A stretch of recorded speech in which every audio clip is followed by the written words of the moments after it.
Radyo Natin Top of the Hour News Break. Magandang gabi po sa inyong lahat. Narito ang ating balita sa Top of the Hour News Break. Sa inilabas na resulta ng fact-finding mission ng Buklod Kapayapaan Federation Incorporated at Hands Off Our Children Movement Incorporated kahapon February 4, nanawagan ang grupo ng pagkakaisa ng komunidad, paggalang sa katotohanan, proteksyon sa kabataan, pananagutan ng lahat ng panig, at paggalang sa karapatang pangtao.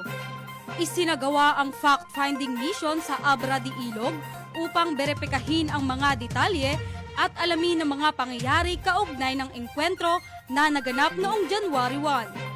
At yan ang balita mula sa Philippine Information Agency Occidental Mindoro.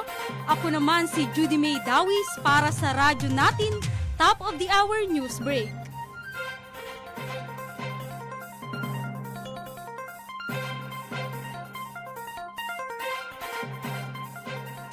Radyo Natin Top of the Hour News Break.